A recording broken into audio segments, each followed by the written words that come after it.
Assalamualaikum warahmatullahi wabarakatuh. Perkenalkan, nama saya Zahra Dalia Putri dari Prodi Manajemen Universitas Muhammadiyah Bengkulu. Di sini saya akan mempresentasikan hasil makalah saya tentang strategi transformasi bisnis Tupperware.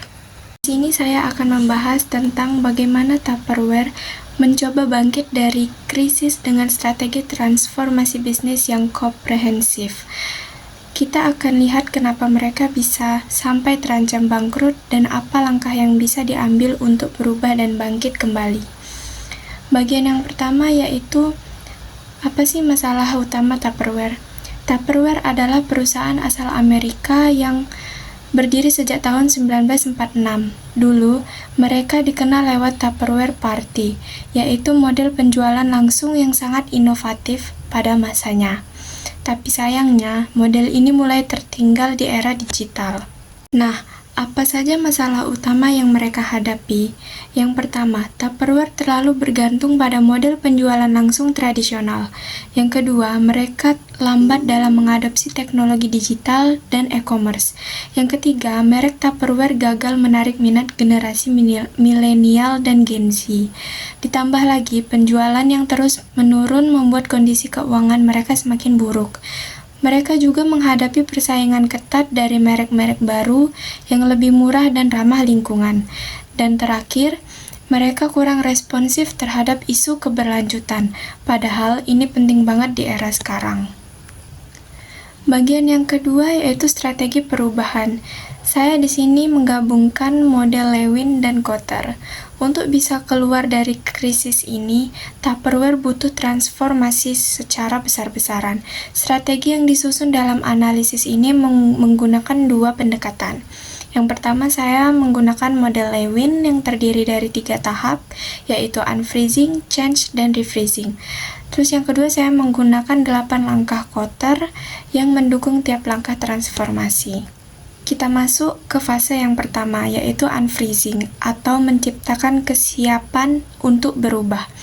Di tahap ini yang harus dilakukan adalah yang pertama, membangun rasa urgensi, yaitu dengan tunjukkan data penurunan penjualan dan ancaman bangkrut. Kedua, yaitu membentuk tim pemimpin perubahan, yaitu melibatkan eksekutif, ahli digital, dan konsultan terbaik. Yang ketiga, merumuskan visi baru, yaitu menjadikan Tupperware sebagai brand modern yang ramah lingkungan, mudah diakses secara digital, dan tetap mempertahankan kualitasnya. Kemudian fase yang kedua yaitu change atau proses perubahan. Yang pertama yaitu mengkomunikasikan visi lewat kampanye internal dan eksternal. Kemudian yang kedua yaitu memberdayakan aksi nyata seperti pelatihan digital untuk konsultan, investasi teknologi, dan restrukturisasi organisasi.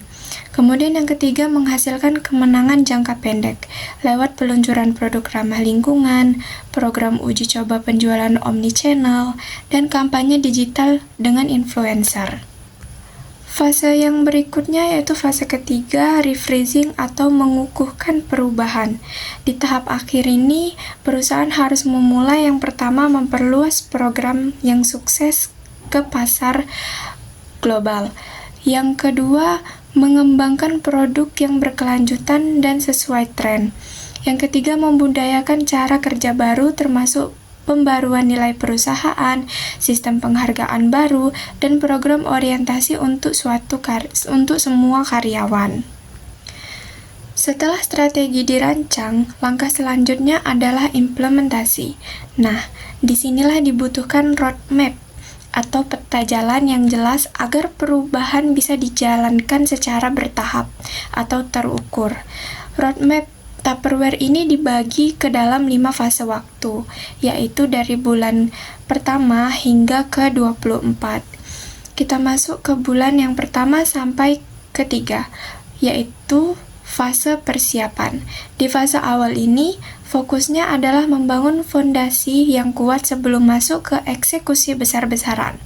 Langkah-langkah yang dilakukan meliputi yang pertama yaitu menilai kondisi internal perusahaan, termasuk analisis SWOT untuk melihat kekuatan, kelemahan, peluang, dan ancaman. Yang kedua, membentuk tim pemimpin perubahan yang terdiri dari eksekutif senior dan ahli digital. Yang ketiga yaitu merumuskan visi dan strategi perubahan secara mendalam dan terarah.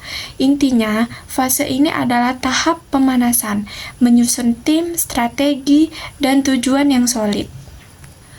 Fase bulan ketiga sampai ke-6 yaitu fase fundamental.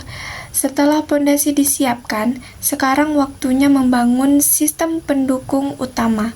Beberapa hal penting di fase ini, yang pertama itu pelatihan digital bagi para konsultan, agar mereka siap menggunakan e-commerce dan media sosial.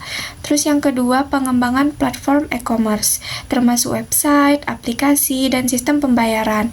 Yang ketiga yaitu perbaikan sistem rantai pasok atau supply chain, agar bisa mendukung model penjualan omnichannel yaitu gabungan antara online dan offline.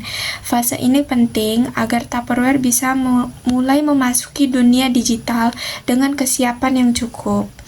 Bulan ke-6 sampai ke-12 yaitu fase implementasi utama. Nah, disinilah transformasi mulai terlihat secara nyata. Yang dilakukan yang pertama yaitu peluncuran resmi platform e-commerce, agar konsumen bisa membeli produk secara online dengan mudah.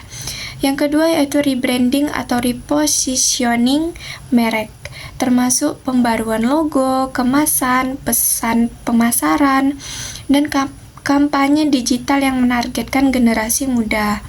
Yang ketiga yaitu ekspansi ke saluran retail pilihan, seperti kerjasama dengan toko besar atau marketplace.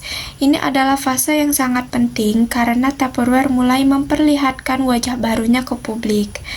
Kemudian bulan ke-12 sampai ke-18 yaitu fase pengembangan. Di fase ini strategi mulai dikembangkan lebih luas dan mendalam. Beberapa inisiatif utamanya, yang pertama yaitu inovasi produk dengan fokus keberlanjutan. Misalnya bahan daur ulang, desain minimalis, atau produk ramah lingkungan. Yang kedua yaitu ekspansi ke pasar baru dengan pendekatan digital dan modern. Yang ketiga, penguatan strategi media sosial dan konten seperti kampanye dengan influencer dan konten edukatif untuk konsumen. Tujuannya adalah memperluas dampak dan menjangkau audiens yang lebih luas khususnya generasi muda.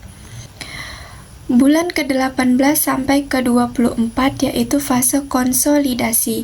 Fase terakhir adalah saat semua perubahan mulai dimatangkan dan disempurnakan. Langkah-langkahnya yang pertama yaitu evaluasi hasil strategi. Apa yang berhasil, apa yang perlu diperbaiki. Yang kedua, penguatan budaya perusahaan baru yang lebih digital, terbuka, dan adaptif. Kemudian yang ketiga, pembuatan rencana keberlanjutan untuk terus berinovasi dan bertumbuh agar tidak kembali ke pola lama yang ketinggalan zaman. Jadi, roadmap ini adalah panduan konkret untuk membawa Tupperware dari perusahaan tradisional menuju brand yang relevan dan kompetitif di era digital. Jadi, dengan strategi transformasi ini, Tupperware punya peluang besar untuk bangkit kembali. Perubahan memang tidak mudah, tapi dengan visi yang jelas dan langkah yang terstruktur, perusahaan bisa beradaptasi dan berkembang di era digital yang terus berubah ini. Mungkin itu saja video penjelasan saya dari makalah yang sudah saya susun. Lebih dan kurangnya saya mohon maaf. Assalamualaikum warahmatullahi wabarakatuh.